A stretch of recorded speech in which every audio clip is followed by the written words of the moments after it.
Bienvenidos, bienvenidas a este nuevo tema.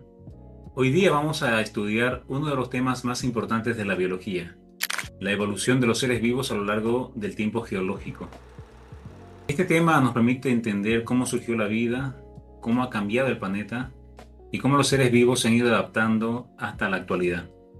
No estamos hablando de cambios bruscos ni rápidos, sino de procesos que han tomado millones de años. La Tierra se formó hace aproximadamente 4.500 millones de años. En sus inicios era un planeta muy diferente. Altas temperaturas, actividad volcánica intensa, ausencia de vida. Con el tiempo ocurrieron cambios físicos y químicos que permitieron que se generaran las condiciones para albergar la vida. Fue un proceso gradual y muy lento. De hecho, las primeras formas de vida de las que se tiene registro eran organismos microscópicos muy simples, llamados procariotas. La historia de la Tierra se divide en diferentes unidades de tiempo. Están los eones, las eras y los periodos. Esta división permite estudiar la evolución del planeta y la aparición de la vida basándose en los registros fósiles. Los fósiles son evidencias claves porque muestran cómo eran los seres vivos en las diferentes etapas de la vida en el planeta. Los eones se han dividido de la siguiente forma en épocas más grandes del tiempo geológico. Como sabemos, los eones son los más extensos en el tiempo. Tenemos el ádico, el arcaico, el proterozoico y el fanerozoico. El fanerozoico es el eón actual, donde existe vida visible y abundante. Este eón, el eón fanerozoico, se caracteriza porque existe presencia de fósiles, hay mayor complejidad de los organismos vivos y hay una diversificación de las especies.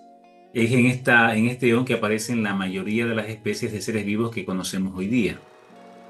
Dentro del Fanerozoico existen o encontramos tres etapas principales: la Paleozoica, la Mesozoica y la Cenozoica. Cada una representa etapas importantes en la aparición de la vida en el planeta. La era Paleozoica se caracteriza porque se da la aparición de los peces, los anfibios y las primeras plantas primitivas. Fue una etapa clave para la vida en el agua y es también el inicio de la aparición de la vida en la Tierra, en la parte terrestre. La era Mesozoica es también conocida como la era de los reptiles. Se caracteriza básicamente porque hubo un dominio de los dinosaurios, reptiles gigantes, la aparición de aves y también se da la extinción masiva de los mismos.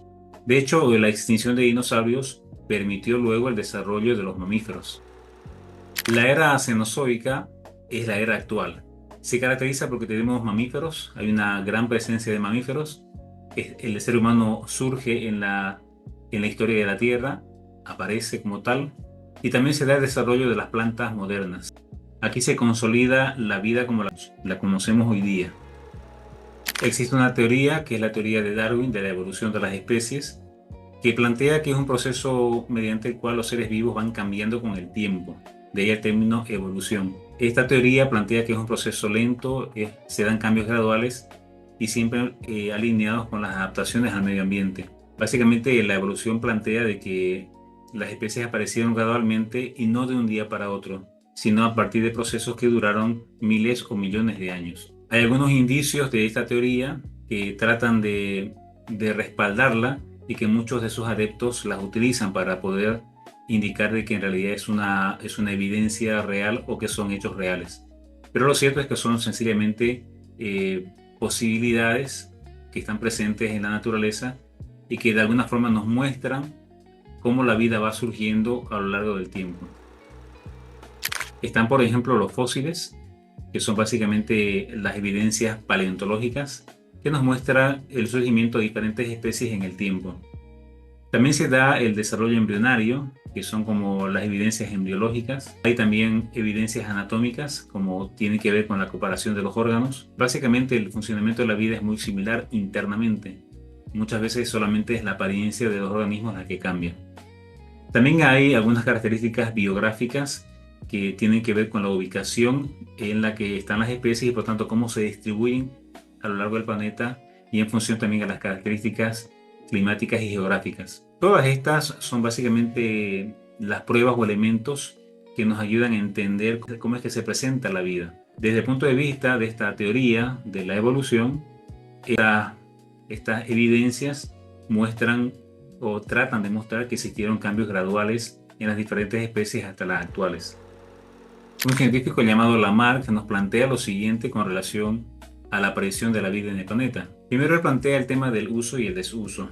Es decir, que en la medida que algo es más usado, se consolida, y algo que es menos usado o entra en desuso, entonces va perdiendo fuerza o pierde características. También él plantea de que se da siempre una adaptación al medio ambiente. Es decir, las especies de animales y plantas se ubican en función a sus características más adecuadas al medio ambiente en el que se encuentran. También se habla de la herencia de los caracteres adquiridos, es decir, cómo es que se va heredando de generación en generación ciertas características. Así que hoy día sabemos que estos caracteres básicamente no se heredan, sino que dependen de la especie.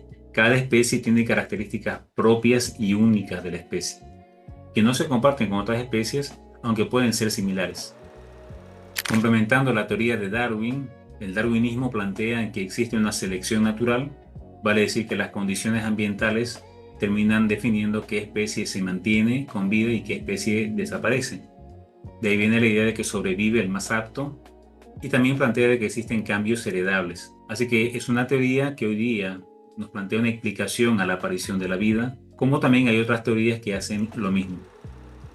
En este sentido tenemos la teoría sintética, que integra genética y evolución.